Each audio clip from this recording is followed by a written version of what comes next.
कहते हैं कि मनुष्य अपने कर्मों का स्वामी स्वयं होता है। वह अपने ही कर्मों की विरासत पाता है और कर्मों से ही उत्पन्न अपने कर्मों के बंधन में बंधता चला जाता है। सच यह भी है कि इस दुनिया में दो तरह के इंसान हैं। एक जो यह मानते हैं कि भाग्य वाग्य कुछ नहीं होता और वे कर्म की प्रधानता में ही विश्वास करते हैं। दूसरे वे लोग हैं जो भाग्यवादी हैं, यानी उनका किस्मत कनेक्शन में पूरा भरोसा होता है। उनका दृढ़ विश्वास होता है कि जो भाग्य या किस्मत में लिखा है वो होके ही रहेगा।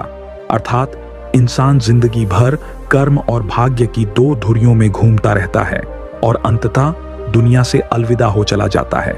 आज का युवा भी यही सोचता है कि बिना कुछ किए ही उसे वह सब कुछ मिल जाए जो वह चाहता है, लेकिन ऐसा बहुत कम लोगों के साथ ही होता है। इस विषय पर अक्सर बहस होती रही है कि आखिर कौन बड़ा है, कर्म या भाग्य। अनंत काल से ही यह बहस का विषय रहा है कि कर्म ज्यादा महत्वपूर्ण है या भाग्य। दोस्तों, इस कहानी को सुनने के बाद आप यह बात तो अच्छी तरह समझ जाएंगे कि दोनों में श्रेष्ठ क्या है।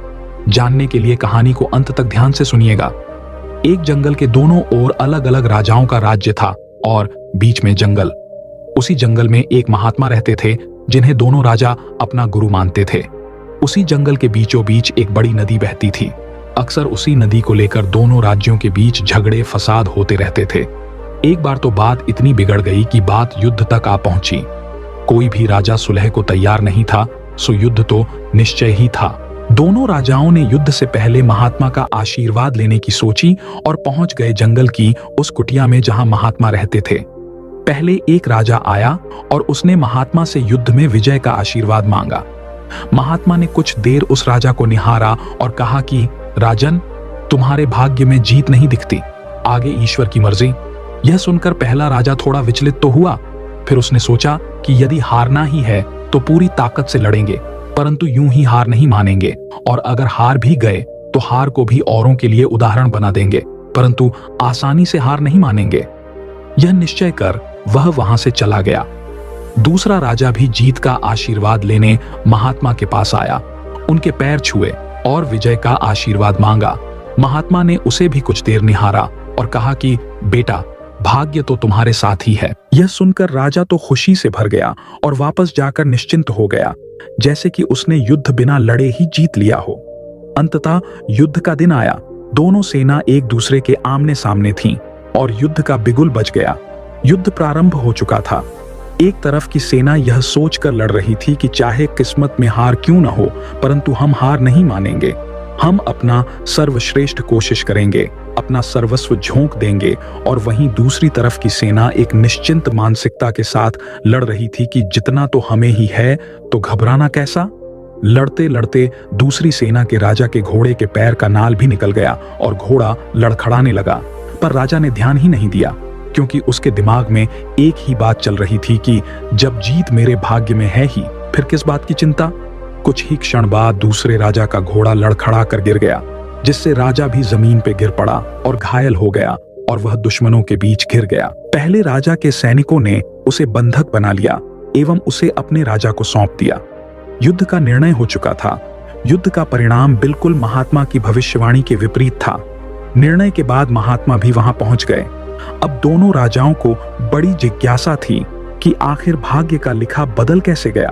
दोनों ने महात्मा से प्रश्न किया कि गुरुवर, आखिर ये कैसे संभव हुआ।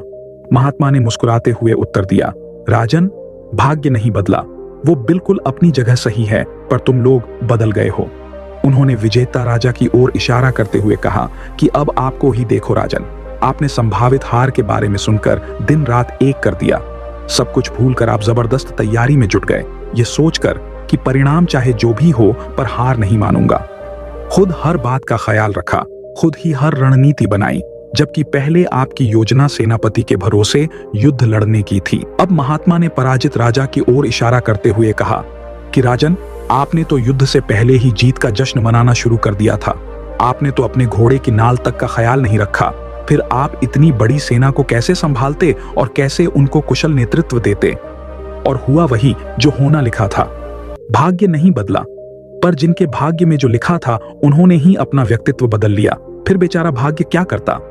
दोस्तों, हमें इस कहानी से यह सीख मिलती है कि भाग्य उस लोहे की तरह वहीं खींचा चला जाता है जहां कर्म का चुंबक हो। हम भाग्य के अधीन नहीं हैं, हम तो स्वयं भाग्य के निर्माता हैं। यह सत्य है कि भाग्य भी उन लोगों का साथ देता है जो कर्म करते हैं। किसी खुरदरे पत्थर को चिकना बनाने के लिए हमें उसे रोज घिसना पड़ता है। उसी प्रकार हमें अपने भाग्य को चमकाने के लिए कर्म तो करना ही पड़ता है। दोस्तों, आशा करता हूं कि इस कहानी को सुनने के बाद आप अवश्य समझ गए होंगे कि कर्म बड़ा या भाग्य। फिर आऊंगा एक नई मोटिवेशनल कहानी के साथ। तब तक के लिए नमो बुद्धाय।